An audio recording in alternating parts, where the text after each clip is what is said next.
Anong bahala dyan? So yun mga ka-Southroad, dahil si 288 na ang ating bagong kabayo ngayon. So naibiyahe po natin siya kahapon, unang araw ng biyahe natin sa kanya. So may mga naramdaman agad tayo. So Anong bahala dyan, brother? Ako na mag-line. Wala akong... yun.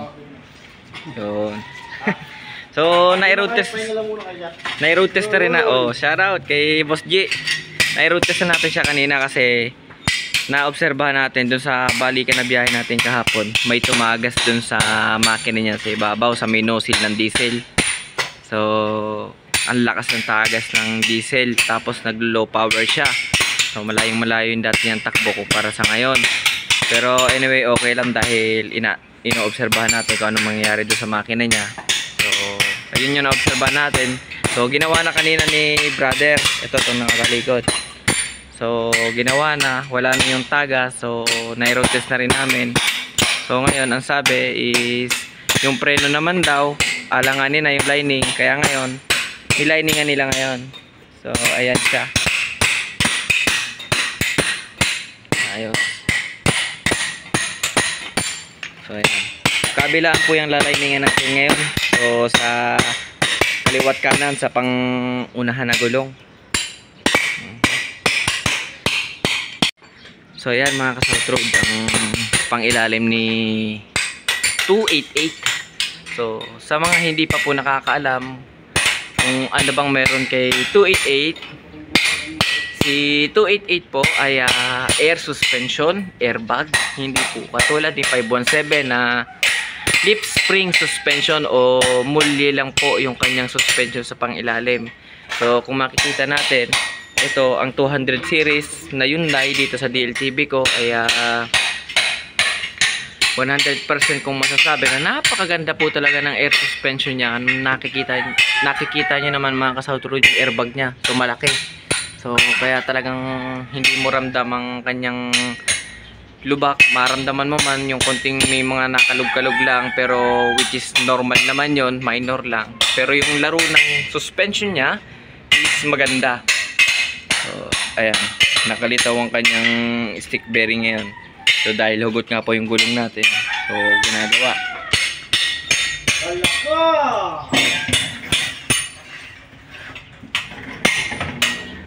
May bago na naman, sabi nga po sa akin ng mekaniko is condition na yung 517, iniiwan ko pa. Pero siyempre naglambing naman tayo na sabi natin is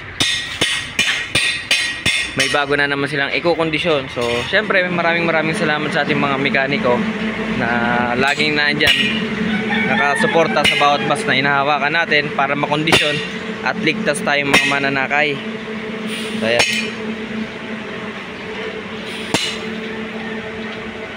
Boss Nayat, shout out. Hello. Nakasombrero pa. Ayan. Ha?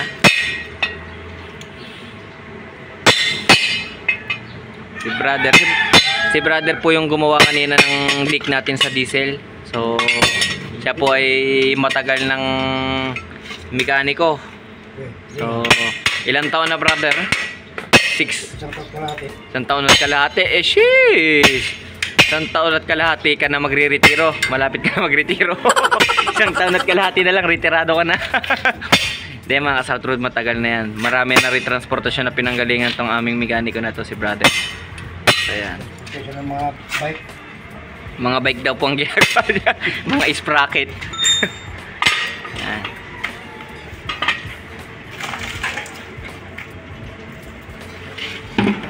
So ayan, kabitan ng rivet.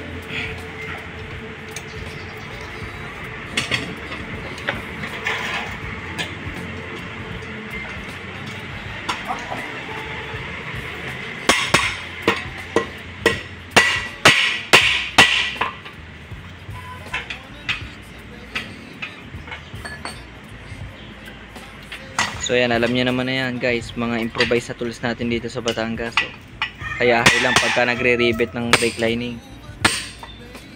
Okay.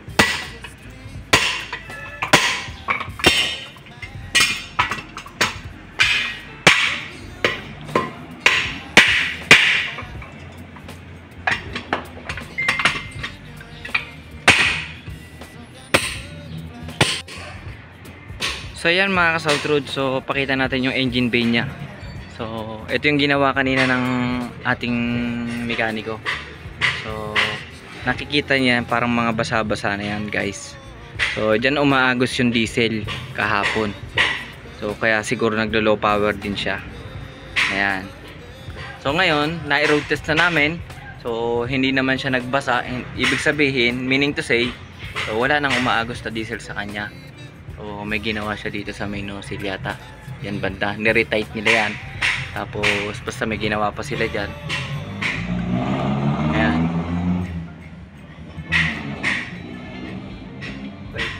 So bagong fuel filter. Fuel filter ba yan o oil filter o ano?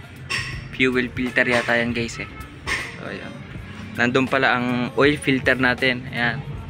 Ayan yung dalawang bilog doon. Ayan. Tapos nagpa-retight din tayo ng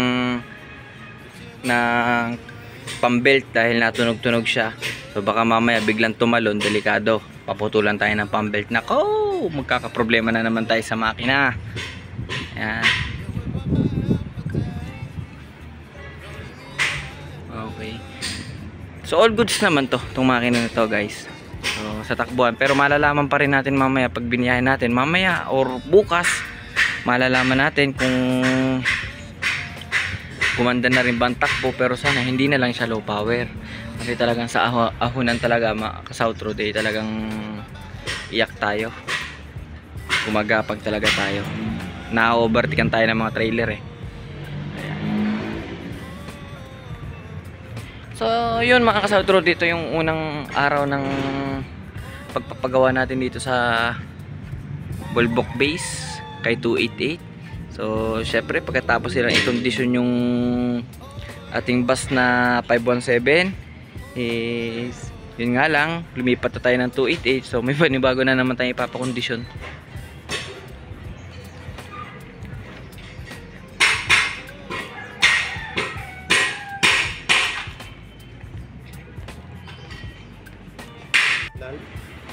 Alanganin na.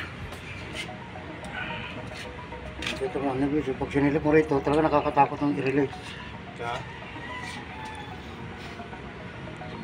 Delikado na pag nirelease pa yan. Hindi yung kaya naman, kahit isang linggo pa to. Malalim lang ang breakdown. So yun guys, narinig nyo naman po yung sinasabi ng ating mekaniko. Nag-aalangan na po siyang i-release dahil alang-alang po sa kaligtasan natin. Hindi man po natin sila nakikita, pero hindi natin alam sila po yung nasa likod kung bakit po tayo ligtas sa araw-araw. So yun mga ka-South Road, napalitan na ng kabilaan na brake lining yung bus natin. So pati aircon pina-retouch natin dahil parang lumalamlam ang kanyang tunog. And siyempre nagbukas tayo na ayan, naibalik na yung mga brake lining natin. Tapos na yan. So malapit na. So siyempre nagpalit din tayo ng air cleaner. Ito yung dati niya air filter. Yan, air cleaner. So binuksan natin. Pagbukas natin yun ang tumambad. So ngayon humingi tayo ng bago. So bagong air cleaner na to. So madagdagan man lang ng power. Kahit mga isang guhit na power sa torque power niya, pwede na. Dahil malaking bagay din yung air cleaner pagka malinis. So maluwan ang higop ng hangin niya. So dito natin guys pinapalitan. So ayan, hinugot ko lang yan. Ako nang gumawa. Sabi ko sa mekaniko ako nang titira para alam ko rin na kung kailan pinalitan yung ating air cleaner. So ngayon ikakabit na natin. May hagdan pa na naka-dahil ginagawa yung aircon natin, tapos nilalagyan ng freon. So ayan, shoutout sa ating aircon tech kay Boss Mike. So ayan, lagyan niya na freon. So medyo lumalamig-lamig na yung aircon natin. Okay. So ayan, lagay tayo mga ka-South. Itong air filter na to, may date yan, 11/6/24. So yun yung date natin ngayon.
obserbahan pa natin.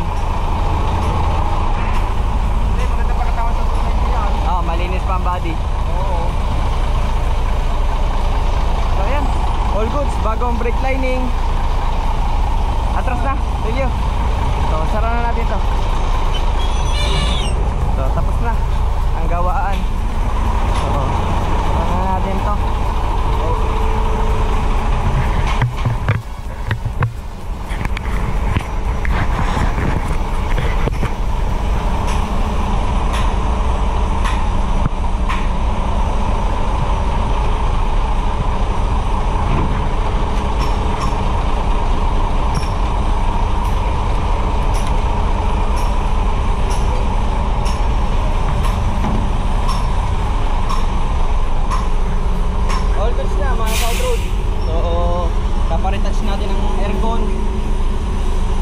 Brake lining, bago air filter.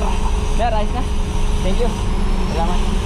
So, shoutout sa ating aircon tech. Ha? Ayan, ibababa na ng ating mekaniko yan. Pero iniinan, nakapalag yan ha. Yung gulong ha. Pina-pina na yan.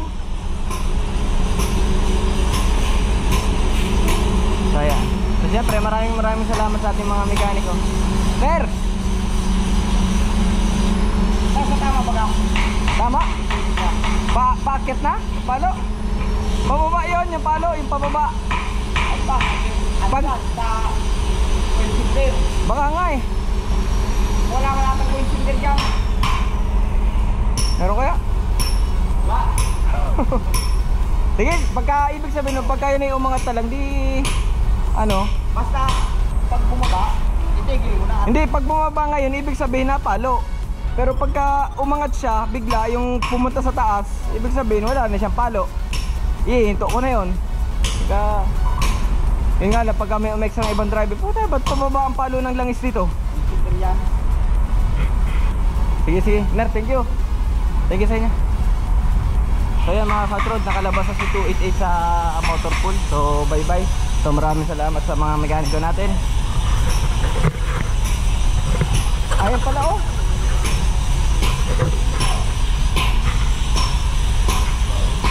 Ay, baka maging accurate pa.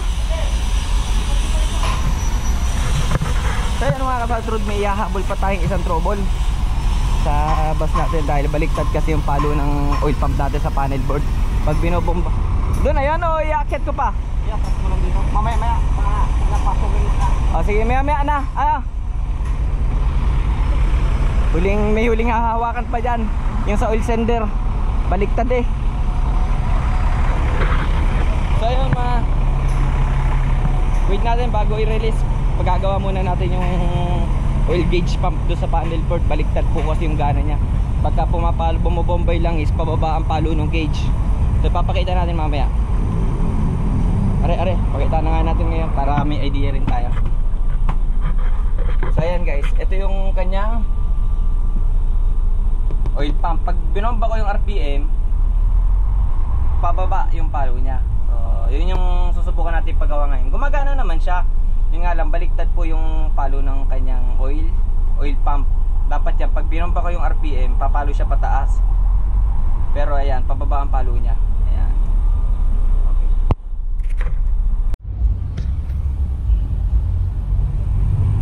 Patingin na oil sender.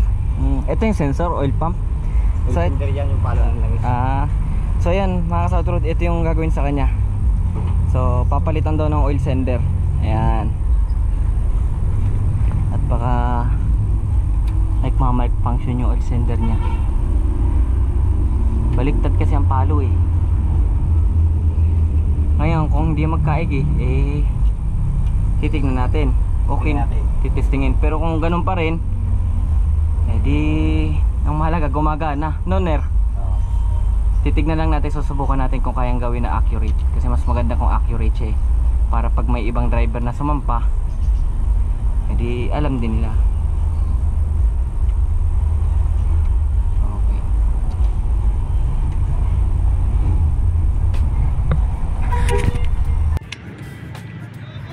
Boss Ricks, mainit bagang masyado dito.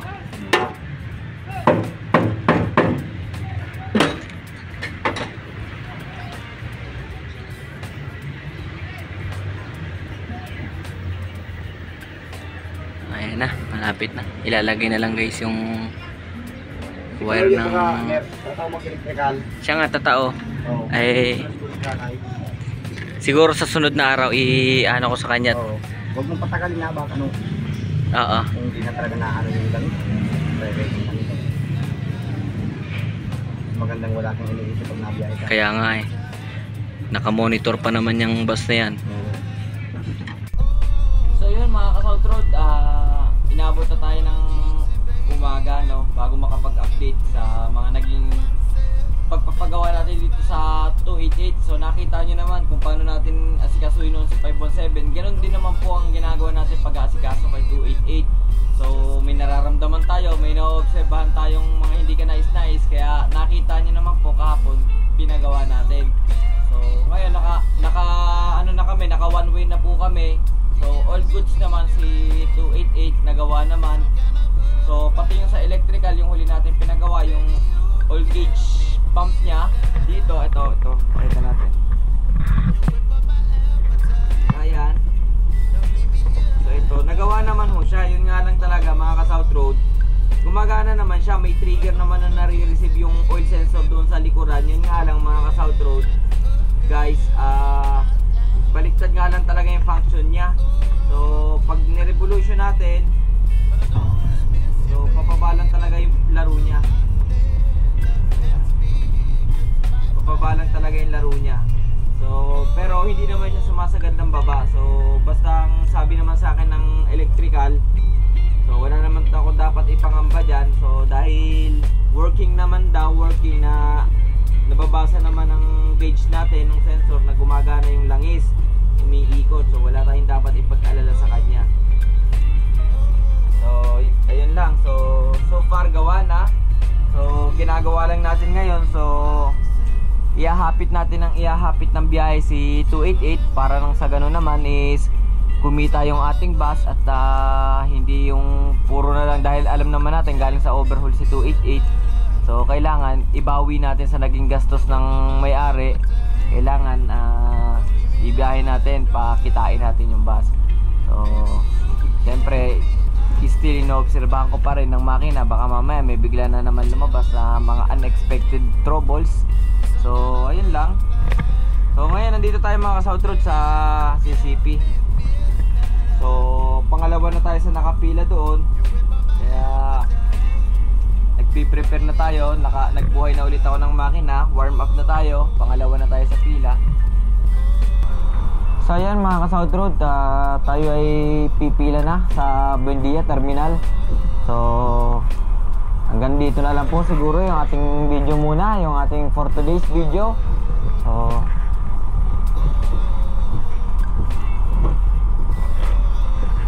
at maraming salamat po sa inyong panonood. Please keep watching at sana po yung mga hindi pa po nakasubscribe sa atin, sana po ay pakipindot nyo na po yung notification bell dyan sa ibaba.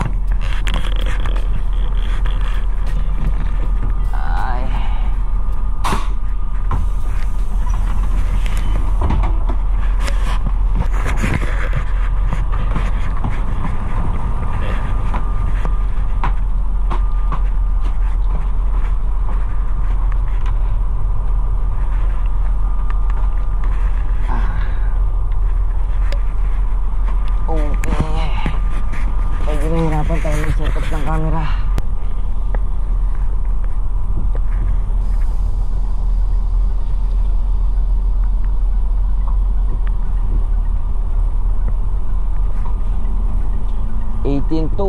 biyaheng Lemery. Dahan-dahan tayo sa lubak at baka sumayan.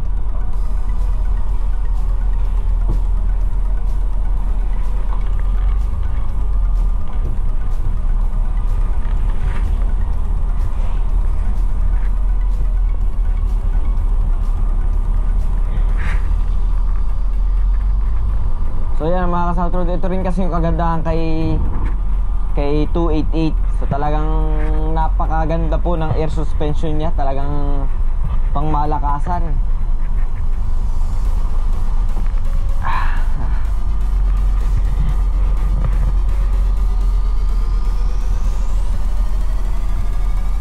Si 517 naman mga ka-South Road, binagsasabi sa akin na ba't daw iniwan pa natin si 517, marami naman na daw tayong naipagawa kay 517. So talagang nakakapanghinayang din mga ka-South Road syempre, kasi parang nagtitake ako ng risk sa isang bus na hindi ko pa masyadong alam ang kiliti, hindi ko pa masyadong alam kung ganong condition ba talaga si 288. Pero syempre mga ka-South Road, nakikita nyo naman kung paano natin inaalagaan si 517 noon. Ganon din po natin naalagaan si 288. So nakita nyo naman po sa video na to. So talagang inaalagaan natin. Nakita nyo naman kung paano natin ipagawa. At talagang marami tayong naipagawa sa kanya kahapon. Talagang inaalagaan natin ng sobra si 288. Lalo pat galing to sa mabigat-bigat na katukan.